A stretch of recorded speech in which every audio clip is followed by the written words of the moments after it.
Dans cette vidéo, je vais t'expliquer comment grossir si tu es maigre et ectomorphe. Au cas où tu me connais pas, je suis Quentin, coach sportif et j'aide les hommes qui se trouvent trop maigres à prendre plusieurs kilos de muscles à la maison. Si tu es dans ce cas, j'ai créé une méthode qui va t'intéresser, tu peux la télécharger gratuitement en cliquant sur le lien dans la description de la vidéo. Tout d'abord, pour que tu comprennes la situation dans laquelle tu es aujourd'hui, il faut que tu saches qu'il y a 3 types de morphologie. Le premier type de morphologie, c'est l'ectomorphe. Si tu regardes cette vidéo, c'est la situation dans laquelle tu es aujourd'hui. C'est en gros le type de personne qui a un métabolisme très rapide et qui galère énormément à prendre du muscle et à prendre du poids. Le deuxième type de morphologie, c'est le mésomorphe. C'est en gros la personne naturellement musclée avec des os épais et qui a par nature beaucoup de force. Et le troisième type de morphologie, c'est l'endomorphe. C'est la personne qui naturellement a un métabolisme lent et qui a tendance à prendre beaucoup de gras même s'il ne mange que très peu. Et si aujourd'hui, comme tous mes élèves, tu es ectomorphe et que tu te trouves trop maigre, je te rassure, tu vas pouvoir améliorer ta situation. C'est un thème malheureusement dont on ne parle pas beaucoup sur internet, car on se soucie par exemple beaucoup des gens qui veulent perdre du gras, mais ceux qui sont complexés par leur maigreur, on n'en entend que très peu parler. J'irai même plus loin en disant que beaucoup de gens disent que c'est une chance d'être ectomorphe, soit disant que tu peux manger ce que tu veux et tu ne vas pas grossir. Et clairement, je ne suis pas du tout d'accord avec cette vision. Être trop maigre, c'est un complexe pour beaucoup de gens. Et ça peut être source de frustration autant le matin quand tu te regardes devant le miroir, que dans tes relations sociales ou par exemple si tu cherches une copine. Cette frustration, clairement, moi je l'ai connue. Quand j'étais plus jeune, en plus déjà de faire très jeune de tête, j'étais très maigre. J'avais beau manger ce que je voulais, je restais toujours aussi maigre et j'étais méga complexé. J'avais aucune confiance en moi, j'avais pas beaucoup d'amis, beaucoup de gens à l'école se moquaient de moi, et si tu es dans ce cas, je sais que c'est quelque chose qui est pas plaisant du tout et qui probablement tous les jours te prend grave la tête. Pour l'anecdote, depuis que je me suis mis à la musculation, j'ai pris 13 kilos, principalement de muscles, et autant j'étais méga complexé quand j'étais adolescent, autant aujourd'hui j'ai énormément confiance en moi et je m'assume à 200%. Si tu veux en savoir plus sur ma transformation physique et ce qui m'a aidé à prendre 13 kilos, tu peux regarder ma vidéo complète sur le sujet en cliquant ici.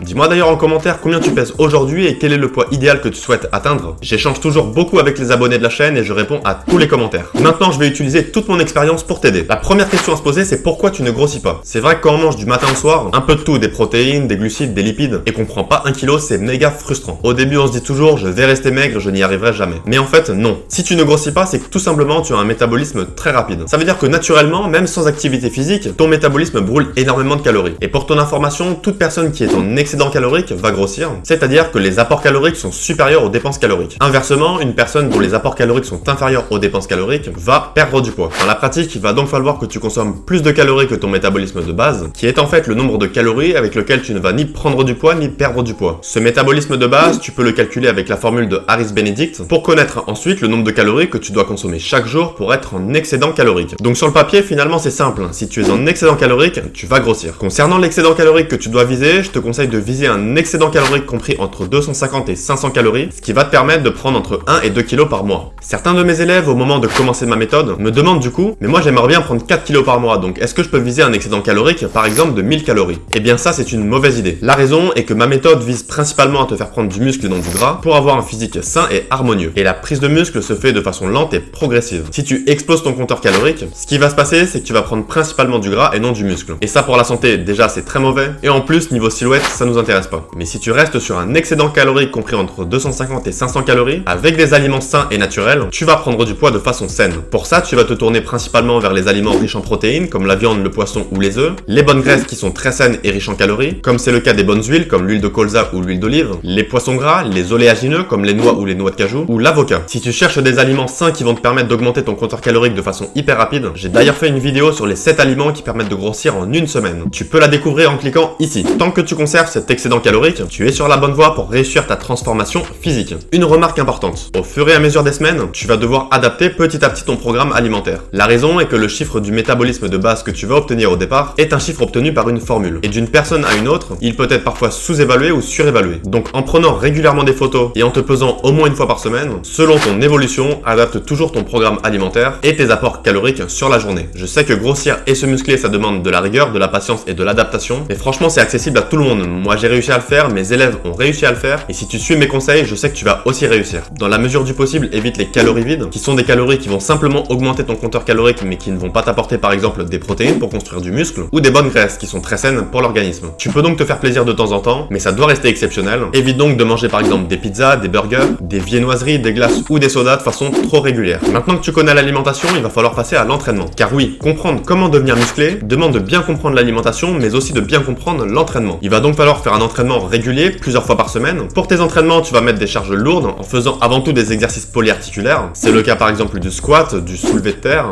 du développé couché, du développé développé militaire, du tirage.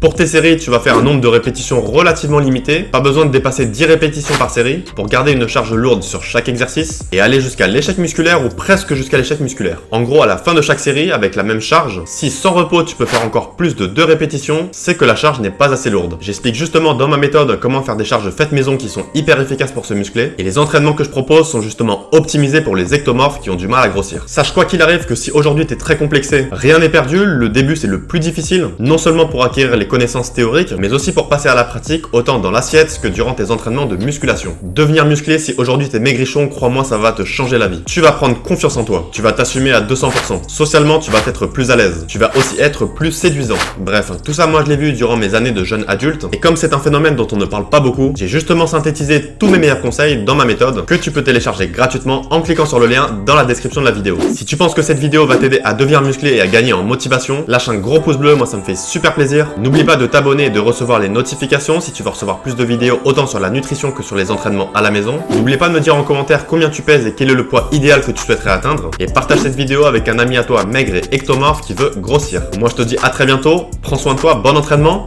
ciao.